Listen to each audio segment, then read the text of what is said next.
Imagine looking at a map of your city. Like you see the grid of the roads, the glowing pin for City Hall, all the sprawling municipal buildings, the official seats of government. Right, the stuff that's set in stone. Exactly. It looks solid, doesn't it? It looks like the absolute truth of how things work. But what if I told you that map is basically lying to you? Oh, it's a completely unsettling thought. It really is. Because what if the actual center of power, the real gravity of the city, isn't located in the constitutional office at all? What if it's completely invisible, operating beneath the concrete and just pulling everything toward it like a hidden gravitational force? We are so conditioned from childhood to believe that power sits in a chair, a designated legal official chair. Yeah, the person with the fancy desk. Right, but when you look closely at how human systems actually operate, whether that's a massive metropolis or sprawling corporation or a grassroots movement, you start to realize that the most consequential power often doesn't wear a crown. It doesn't. And exploring that invisible space is the mission of our deep dive today. We're going to perform a structural diagnosis of human systems. We want to figure out how to see the true map of attention in any society. To do this, we are unpacking a really dense, just brilliantly complex book called The Center of Mass by Sandeep Chavan. And I have to admit, reading this completely shattered how I typically think about influence and leadership and authority. Sandeep Chavan brings a very rare, deeply interdisciplinary lens to this topic. I mean, he is not a traditional political biographer. Right, he's not just reciting historical timelines for us. Exactly. He actually spent over 23 years combining his background as an engineer. He worked for nearly a decade with Siemens on highly complex industrial systems, with his work as an educator and the founder-director of the Gyrus Institute of Science. And I have to pause you there, because that combination, engineering and social science, it seems a bit jarring at first glance. It does, yeah. When I think of an engineer, I think of someone dealing with predictable mathematical forces, steel, concrete, load-bearing walls. But humans are chaotic. Very chaotic. We're emotional, right? So how does an engineering mindset map onto social systems without reducing us all to just, mindless cogs in a machine? That is a very fair skepticism to have. Yeah. But it's actually crucial to understanding his whole framework. Chavan looks at human societies the exact same way an engineer looks at a highly complex, dynamic system under stress. Okay. When an engineer examines a bridge that's shaking in the wind, they don't ask, is this bridge evil? Right. Or should we glorify this bridge? Right, exactly. They ask, what are the structural stress factors here? Where's the load bearing? How is the kinetic energy moving? They're just diagnosing the physics of it. Precisely. And Chavan applies this exact diagnostic coldness to history. He doesn't ask who to blame or who to praise. He simply asks what field of energy existed in a society and what node, meaning a specific person or organization, became consequential within that field. Which brings us to the primary historical case study Chavan uses to demonstrate this theory. To see this in action, we're traveling to Mumbai, India, specifically looking at the founder of the Shiv Sena movement, Balasaheb Thackeray. A fascinating and very complex figure. Absolutely. Now, before we go any further into the history, I need to say something very clearly to you, the listener. We are discussing a deeply, deeply politically charged history today. We are. The legacy we are examining involves intense conflict. And because of that, neither of us is taking a side. I want to be super clear. We are not here to endorse, and we are not here to condemn any political party, movement, or ideology. I'm really glad you stated that up front. We have to use Chavan's work exactly as he intended it, which is as a cold, impartial diagnostic tool. We are here to observe the mechanics of power. Exactly. To understand how a machine works is very different from agreeing with what the machine was used to build or destroy. We are strictly examining the architecture of influence. So let's start taking that architecture apart. Because to understand how a man who never held a formal political office managed to essentially run a massive metropolis, we have to completely throw out the dictionary definition of power. We do. Chavan introduces us to what he calls UPA, the Unified Power Architecture. Right. And the foundational premise there is that society operates on two completely different maps simultaneously. Yes. There is the constitutional map and there is the operative map. Okay, let's break those down. The constitutional map is the one you learn about in a basic civics class. It shows who has the legal authority to act. The chief minister, the mayor, the police commissioner, the CEO. It's defined by laws and terms of office and specific jurisdictions. Exactly. It's printed on paper. It's the official org chart, the dotted lines and the solid lines. Precisely. But beneath that is the operative map. And this map is rarely printed, but everyone living in the system knows it intuitively. They can feel it. They can. The operative map shows whose opinion people actually wait for before making a real decision. It shows whose silence they nervously interpret. Whose anger they genuinely fear. Yes, and whose approval gives them the confidence to move. The operative map tracks human attention, not legal authority. Which leads right into Chavan's first law of power philosophy. And honestly, this is a total paradigm shift for me. He writes, power is an arrangement before it is a possession. It's a radical thought. But let me play devil's advocate for a second here. That sounds poetic, but is it practically true? Like, if I am a dictator and I have a massive army and I have all the guns in the state treasury, I possess that power. I own it. It's mine. How is that just an arrangement? It's a great challenge, but think about the actual mechanics of how that dictator gets anything done. You can have the guns and the gold, but if you give an order to your general and the general decides not to pass it to the captains. Or the captains just decide to ignore it. Right, where the soldiers refuse to march. Where's your power? You don't have it. Because no one moved. Exactly. You cannot physically own the obedience of another human being like you own a gold coin in your pocket. Yeah. Power only exists as a live current. So it only exists as long as a specific arrangement of relationships continues to produce consequences. Yes. You can hold the highest constitutional title in the land, but if the system around you lacks trust, lacks coordination, or simply lacks the capacity to execute your orders, you have zero structural weight. Your title means absolutely nothing if the field doesn't align with it. Okay, I think I'm tracking this now. Let me try an analogy here to see if I've got this straight. A formal title on the constitutional map is kind of like owning a really high-end Wi-Fi router. I like where this is going. You have the physical box, you have the antennas, it's plugged into the wall, the lights are on, but structural power, the operative map, is the actual internet connection. That is brilliant. So if the network field isn't aligned to you, you can have the fanciest router in the world, but you're really just a plastic box blinking in the dark. That is a perfect way to conceptualize it. Position only authorizes you to act. Alignment is what actually activates that authority. So a manager issuing a new directive, that's authorization. Right. But if the employees drag their feet, misinterpret the memo, or quietly sabotage it because they don't respect the manager, the field is not aligned. No actual power was exercised, despite the authority of the router. So the million-dollar question is, how do we get the internet connection to flow? How does this alignment actually happen out of nowhere? Because Chavan doesn't believe power just spontaneously generates, does he? No, not at all. He lays out this very deliberate sequence he calls the consequence chain. Walk me through this chain, because it feels like the secret code to how any movement actually starts. It really is the sequence of how power is generated from the ground up. And it is vital to understand that it does not start with the charismatic leader giving a speech. It doesn't? No, it always starts with the field. Step one is a disturbance. Meaning what, like a riot or an economic crash? It could be, sure, but it's often way more subtle. A disturbance is any unresolved pressure in society. It could be chronic economic anxiety. It could be a feeling of cultural exclusion. A sense of historical injustice that isn't being addressed by the current constitutional map. Exactly. It's an ambient friction. But a disturbance alone isn't power. Like, I can be frustrated about my rent going up and my neighbors can be frustrated. But if we're all just sitting in our living rooms complaining to our families, there's no power there. We're just stressed out. Which is why the chain has to move to step two, which is interpretation. Okay. Someone or some entity comes along and gives that scattered ambient disturbance a name. They explain why people are hurting. They provide a narrative framework. I see. And once that disturbance is interpreted, it immediately triggers step three, identity. Because once I hear the interpretation, I realize I'm not the only one. Exactly. People realize they are not alone. They recognize themselves in this shared interpretation. It shifts from, I am struggling, to, we are a specific group of people who are struggling because of this specific reason. That is a huge psychological shift. It is. And that shared identity provides the foundation for step four, organization.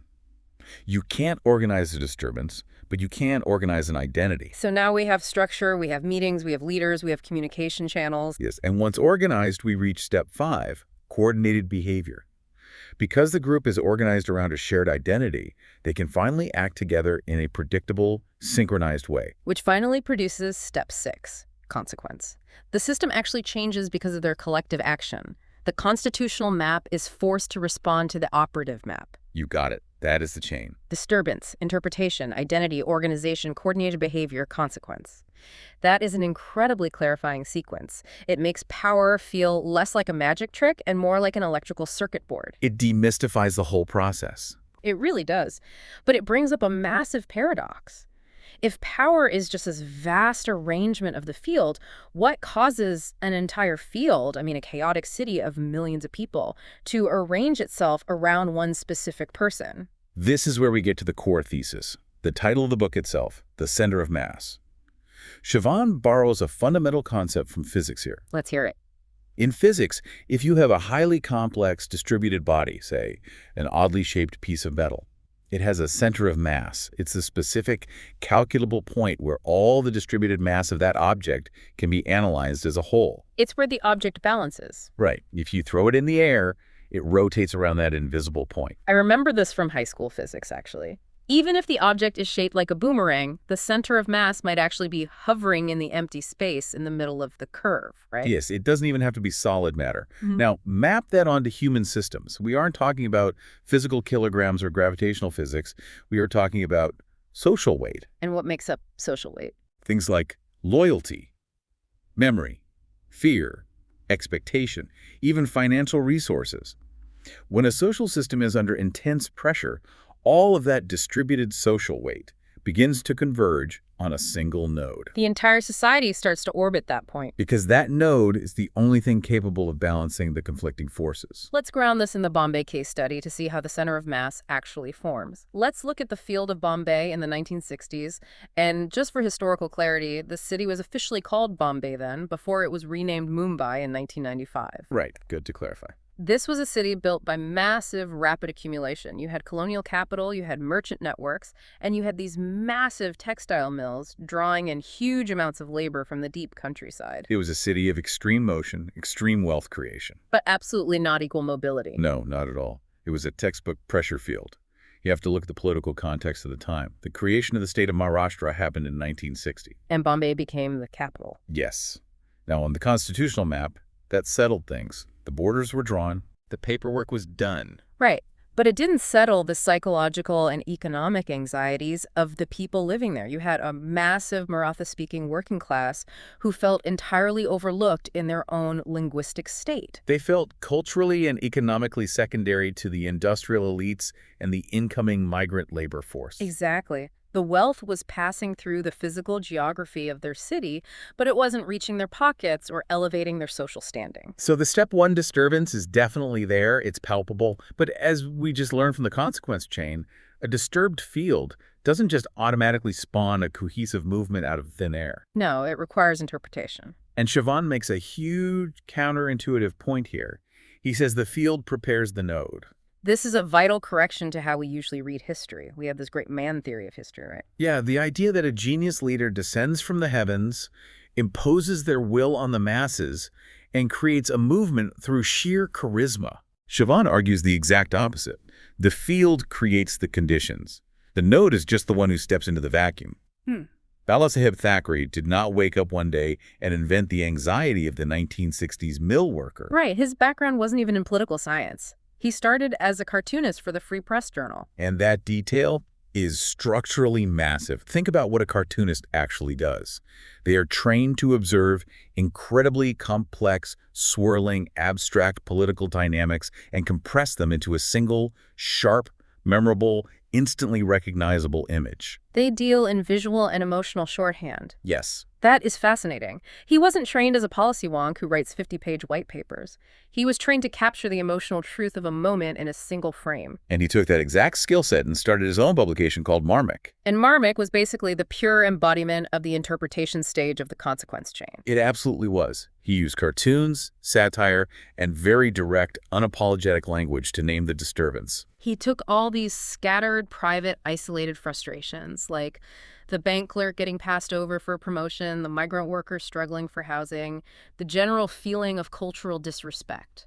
And he gave them a shared vocabulary. The node emerged because he became the most effective, most resonant interpreter of the field's pain. He didn't create the social weight, he just became the point where it could finally balance. Okay, let's fast forward a few decades to show the ultimate mind-bending result of this center of mass. We are in 1995. The political movement he founded, the Shiv Sena, allied with the BJP, and they actually win the Maharashtra state government. A massive victory. They have captured the constitutional map. A man named Manohar Joshi takes the formal chair of chief minister. But Balasaheb famously accepts a completely different, unofficial title. He is openly and proudly referred to as the government's remote control. It is arguably one of the most vivid, undeniable examples of UPA in modern political history. Manohar Joshi had the constitutional map, he sat in the chair, he signed the executive orders. He managed the daily bureaucracy? Right. But Balasaheb Thackeray held the operative map. He didn't take an office. He didn't swear an oath. He stayed at his personal residence, Madheshri, which effectively became an alternative axis of power. I have to push back on the logic of this, though. If you spend decades building a movement and you finally win the ultimate prize, you take the crown, why be the remote control when you can be the TV? It seems like leaving the constitutional power on the table is incredibly risky. Oh. Couldn't the guy in the chair just eventually ignore you? It seems risky until you understand the friction of administration. Taking the chair actually restricts your structural power in very specific ways. Chavan unpacks this brilliantly. How so? Think about what happens the second you take a constitutional office. You're suddenly subject to routine, grinding, administrative accountability. You have to explain budget delays. You have to answer to judicial review. You are forced into the daily, messy, deeply unglamorous compromises of governing a pluralistic state. Exactly. You become a manager instead of a symbol. If there's a pothole, it's your fault. Yes. And symbols lose their gravity when they are blamed for potholes. By staying completely outside of the formal office, Balasaheb remained a pure symbol of the movement's intention. The remote control doesn't get blamed when the TV show is bad. The remote control just changes the channel. Wow. Yeah. So he protected his node from the friction of administration. He did. Yeah. Everyone in the ecosystem, businessmen, political rivals, the media, the police, they all knew that to understand what the government would ultimately do, you didn't just ask the chief minister. You had to calculate the response of the remote control. The center of mass was physically and legally outside the government building. Yes, it was. That brings my Wi-Fi router analogy back in a huge way. He realized that the router, the chief minister's office, requires constant maintenance, firmware updates, troubleshooting. By staying outside, he remained the pure internet signal. He let someone else worry about the plastic box. That is precisely how the architecture functioned. But a center of mass can't operate a remote control without some kind of connection. In a physical city, to move energy or people, we have wires, we have roads, we have subway lines. In a social system, what transmits that signal? What connects the node at Madheshri to the millions of people spread out across the field? This is where Chavan introduces what I honestly think is his most profound concept. He calls it identity as infrastructure. It is brilliant. Normally, we think of infrastructure as concrete and steel. Power grids, bridges, highways. We think of identity, like our language, our culture, our pride, as abstract feelings, things inside our heads. Chavan argues that emotions like dignity, cultural memory, and the need for belonging are literal infrastructure. They are roads. Yes. And just like a physical road moves goods and services, identity infrastructure moves collective human energy. Let's look at how that invisible infrastructure was laid down in Mumbai.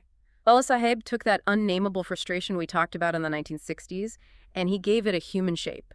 He created the concept of the Marathi Manus, the Marathi common man. And the genius of the Marathi Manus was its flexibility, right? It wasn't an exclusionary class category. It wasn't just for the extremely poor or just for a specific caste. No, it was an emotional container. It was incredibly broad. You could enter that container if you were a white-collar worker worried about your language losing status in the corporate world. You could enter it if you were a blue-collar mill worker. You could enter it if you were an unemployed youth feeling disrespected on the street. It unified disparate economic anxieties under one cultural roof. It's exactly like he built an emotional subway system. You could have a mill worker living in one neighborhood, a bank clerk in another, and an unemployed teenager in a third. They don't know each other. They have totally different daily lives, different income levels, different struggles. But because of this identity infrastructure, they can all step onto the exact same train of identity, the Marathi Manus train, and arrive at the exact same political destination. I love that subway analogy. But here is the critical thing about infrastructure. It degrades. It does. Just like a real subway system, identity infrastructure requires constant, aggressive maintenance. You can't just build it once, make a speech in 1966, and expect it to hold for 30 years. The tracks will rust. The emotions will fade. People will drift back into their isolated individual lives and economic silos. So how do you perform maintenance on an emotional subway? I mean, you can't send guys in hard hats out to fix a feeling of belonging. You do it through ritual and symbol. Chavan points heavily to the massive public rallies, particularly the famous annual Dusa rallies at Shivaji Park. Now, a conventional political analyst might just see a rally as a place where policy is debated or voters are courted. But Chavan sees it as structural maintenance work. It's a tune-up for the movement. It's the creation of collective time. When tens of thousands of people gather in one physical space, wearing the same symbols, hearing the exact same language, roaring at the same jokes, they are proving to each other that the infrastructure is still there. They are proving they are not alone. The ritual renews the emotional roads. It recharges the batteries of belonging before everyone scatters back into the alienating daily grind of the massive city. And Balasaheb's language itself was a core part of that infrastructure, wasn't it? Oh, absolutely. He completely rejected high-minded, bureaucratic, sanitized political speech. Yeah. He used the direct, sharp, sometimes humorous, sometimes highly aggressive language of the street. It signaled to the audience, you don't have to change who you are or how you speak to participate in this power. I am speaking your language. Exactly. Okay, so you have this incredibly efficient, powerful emotional infrastructure. You have the subway system running smoothly. But what happens when that system hits a roadblock? Because you can't just preach to the choir forever to maintain that level of gravity. No, you can't. A movement needs energy to survive. And Chavan introduces a really controversial idea here. He says a center of mass actually requires resistance to maintain its gravity.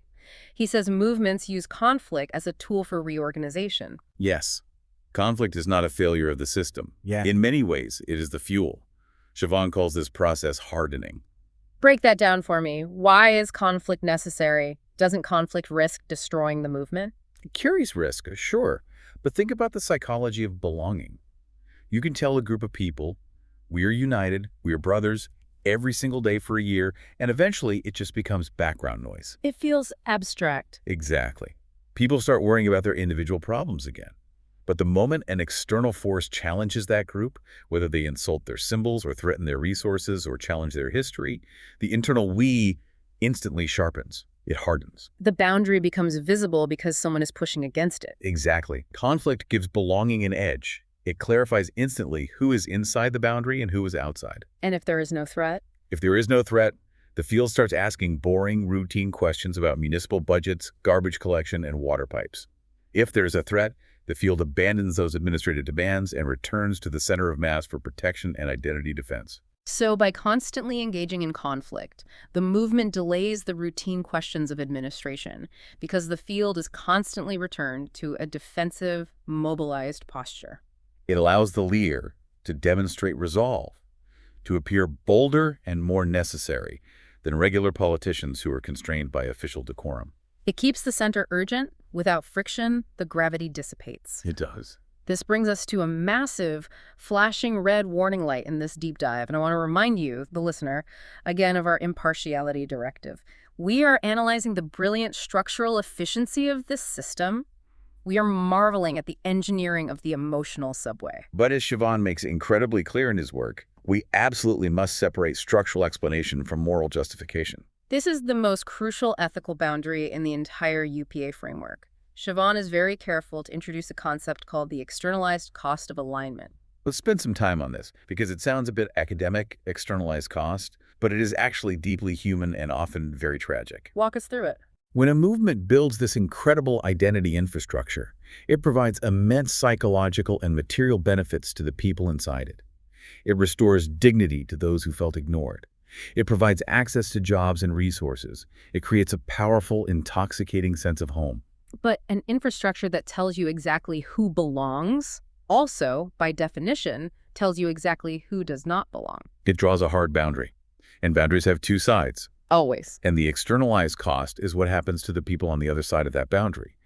A movement may create intense internal dignity, but it frequently does so by transferring fear, exclusion, and disturbance to outsiders. So the unity and political empowerment of the Marathi Manus came at a significant cost of anxiety for linguistic minorities or migrants from other Indian states who suddenly found themselves defined as the threat that kept the movement unified. Exactly.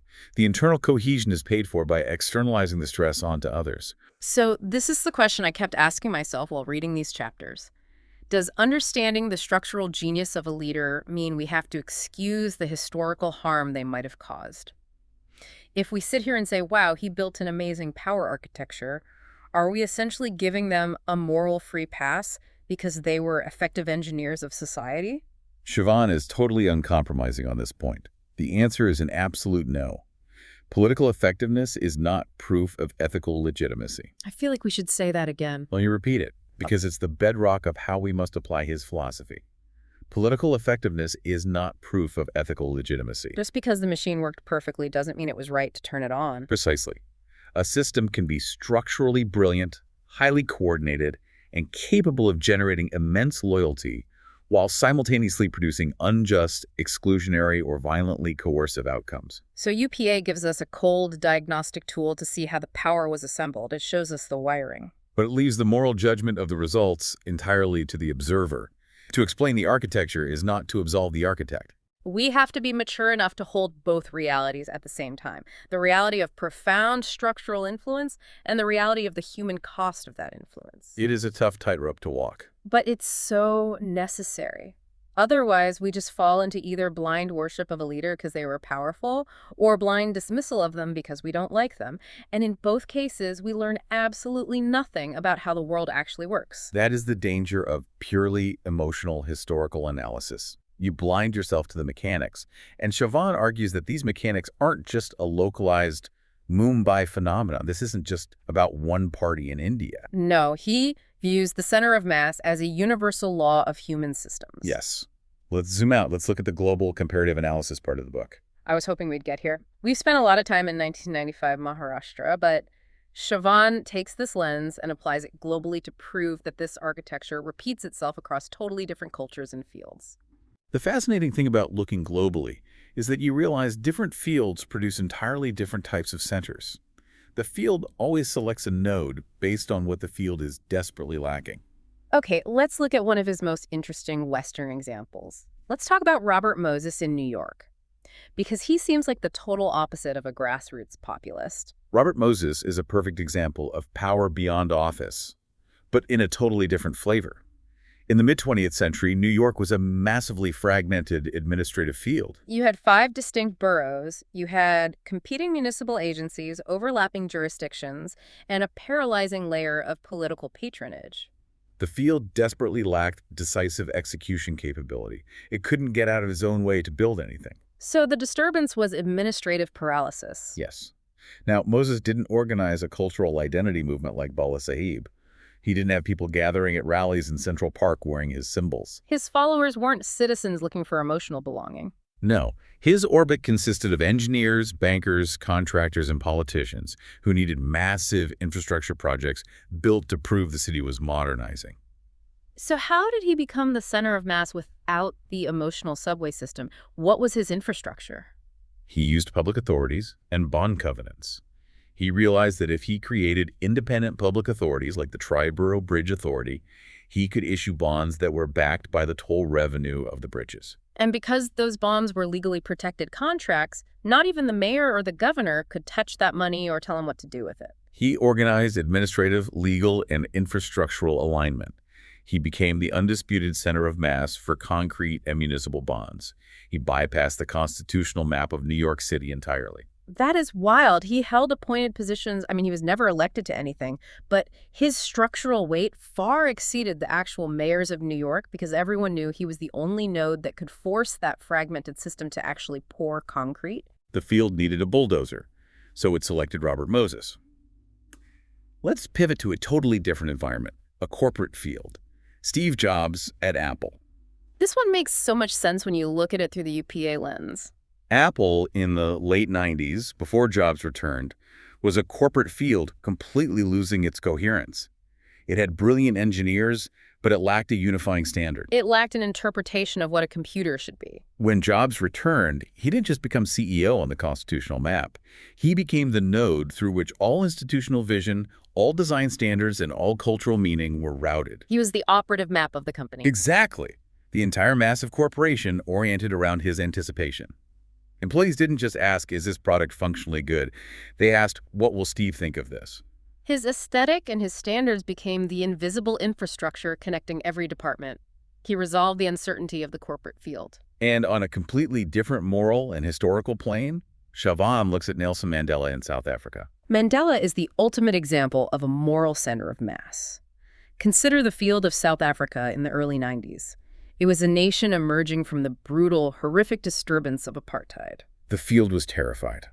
There was a very real, imminent threat of the transition collapsing into racial vengeance, civil war, and total destruction. The field desperately needed an integrator. It needed someone who could hold the tension. Mandela provided that. But notice where his power came from.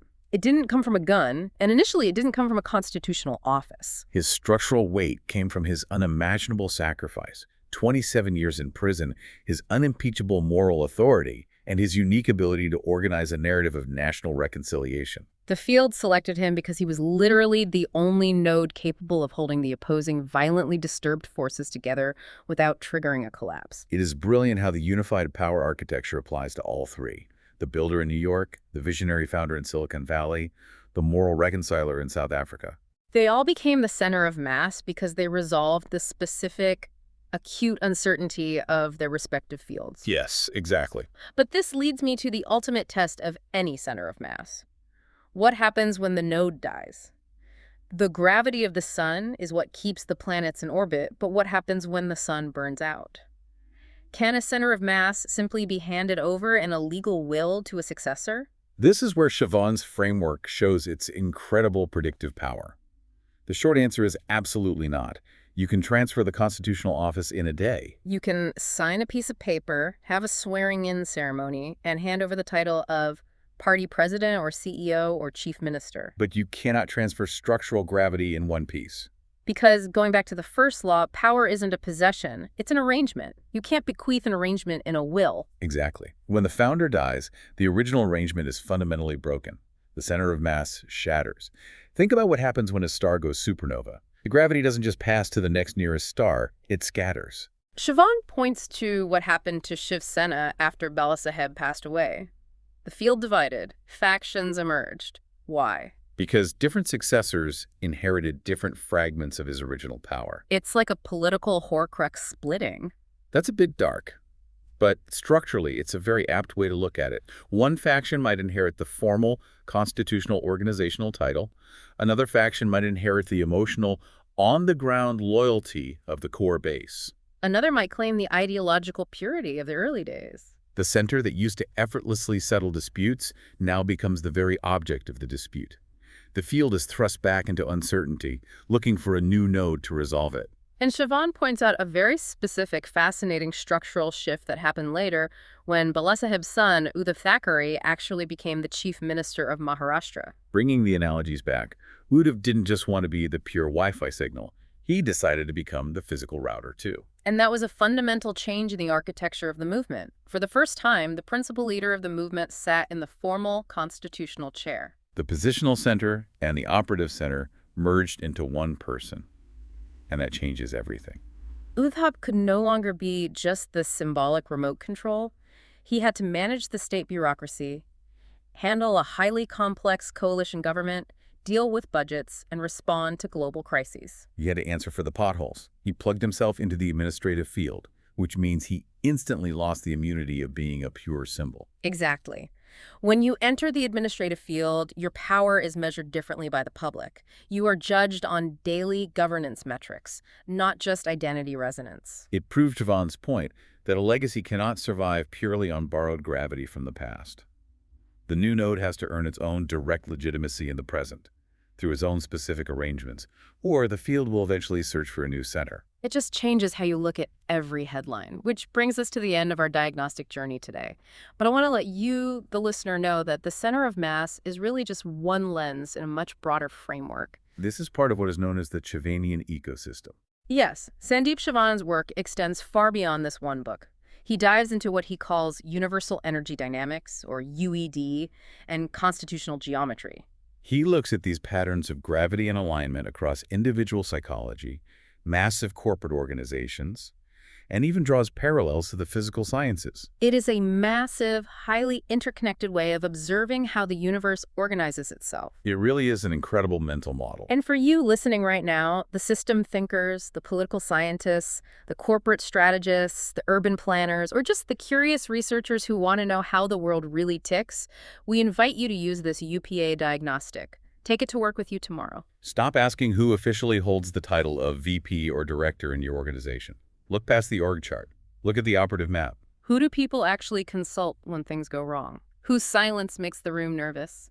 Where does the system naturally go to resolve its uncertainty? Because whoever that is, regardless of their title, that is your center of mass. It will completely change how you see every human interaction. You start looking for the invisible infrastructure in your own life. You start asking not just what a decision is, but what underlying field prepared the conditions for that decision to be accepted in the first place. I want to leave you with a final, provocative thought to mull over, extrapolating from what Chavan hints at in his broader work. Think about the digital age we are living in right now. Okay, this is an interesting pivot. We've spent this entire deep dive talking about politicians, corporate founders, and activists, human nodes. But take it a step further. Who or what is the center of mass today? Oh, I see where you're going with this. It might not be a person standing at a rally anymore.